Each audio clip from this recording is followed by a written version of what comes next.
Hi friends, welcome to our channel. Satyabhama serial next ఎపిసోడ్లో ఏం జరగబోతోందో ఈ వీడియోలో చూసి తెలుసుకుందాం. క్రిష్కి ఊహించని శిక్ష వేసిన మహదేవయ్య. అసలేం జరిగింది అని తెలుసుకోవడానికి ఈ వీడియోని స్కిప్ చేయకుండా ఎండ్ వరకు చూసేయండి. క్రిష్ సత్యలిద్దరూ ఇంటికి తిరిగి రాగానే మహదేవయ్య వాళ్ళిద్దరి పైన మండిపడుతూ ఉంటాడు. అప్పుడు మహదేవయ్య, రే చిన్న, ఇక నీకు నాకు మాటలు లేవు, నేను నీతో మాట్లాడా అని అంటాడు. అప్పుడు క్రిష్, గదేంది బాపు, గంత మాట అన్నావేంటి? ప్లీజ్ బాపు, గట్లనుకు, నాకు ప్రాణం పోతున్నట్టుండాది అని అంటాడు. అప్పుడు మహదేవయ్య, నీకు నిజంగా నేనంటే గంత ప్రేమే ఉన్నట్లయితే నువ్వు నాకు గింత తలనొప్పులు వచ్చేలాగా పనులు చేయవు అని అంటాడు. అప్పుడు క్రిష్, నేనేమి గంత తలనొప్పులు వచ్చేలాగా పనులేం చేసిన బాపు అని అంటాడు. అప్పుడు మహదేవయ్య, నేను నిన్ను ఉదయాన్నే హెచ్చరించినా కానీ నువ్వు లాయర్తోని మాట్లాడనీకి పోయినావు అని అంటాడు. ఆ తరువాత ఈరోజు పార్టీ ప్రెసిడెంట్ ఇంటికి వస్తున్నాడు అని ఇద్దరికీ చెప్పిన, ఇద్దరు ఇంట్లో కూడా లేరు, గంటే నా మాట అంటే గంత లెక్కలేదా మీకు అని అంటాడు.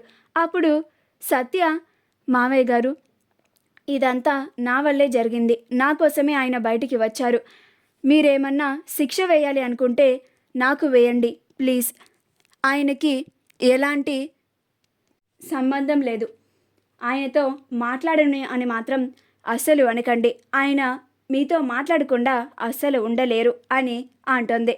అప్పుడు మహాదేవయ్య, రే చిన్న, నేను నీతోనే మాట్లాడుతున్నా, నీకే ఈ మాటలన్నీ చెప్తున్నా, మధ్యలో నీ పెళ్ళాం ఎందుకు వస్తుందిరా అని అంటాడు.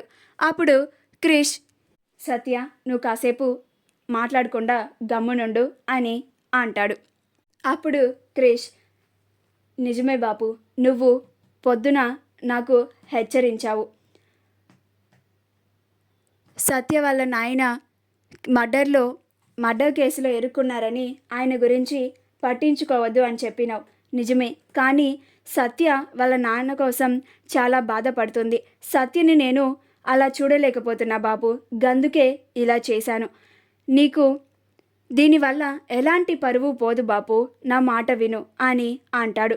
అప్పుడు మహదేవయ్య, నేను నీకు ఉదయాన్నే చెప్పినారా, దీనివల్ల నాకు నా రాజకీయ భవిష్యత్తుకి ఇబ్బంది అస్సలు కలగకూడదు అని, నా రాజకీయ భవిష్యత్తుకి దీనివల్ల ఇబ్బంది కలుగుతుందనే కదరా నేను మీకు అడ్డుపడుతుంది, ఇలాంటి పనులు చేయవద్దు అని హెచ్చరిస్తుంది అని అంటాడు.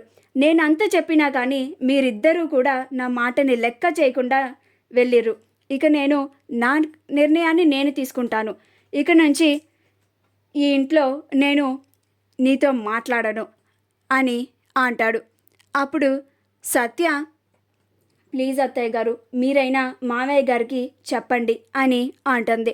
అప్పుడు భైరవి, నీకు మీ మామ కోపం గురించి ముందు నుంచే నేను హెచ్చరిస్తూ వస్తున్నాను, అయినా నువ్వు ఇలా లెక్క చేయకుండా నీ ఇష్టం వచ్చినట్లు ఇంట్లో ఎవరికి చెప్పకుండా నువ్వు ఇలా బయటికి వెళ్ళిపోతుంటే నేను మాత్రం ఇప్పుడు మీ మామకి ఏమని చెప్పండి సత్య, నువ్వు మాకు ఇచ్చే గౌరవం ఇదేనా? మా మాటని లెక్క చేసే పని లేదా? నీకు నచ్చినట్లుగా చేసుకుంటా పోతుండావు, ఇప్పుడు మీ మామకి ఇంత కోపం తెప్పించిండావు అని అంటుంది. మా వీడియో కనుక మీకు నచ్చినట్లయితే లైక్ చేయండి, షేర్ చేయండి, మా ఛానల్ని సబ్స్క్రైబ్ చేసుకోండి, పక్కనే ఉన్న బెల్ ఐకాన్ని క్లిక్ చేయడం మాత్రం మర్చిపోకండి.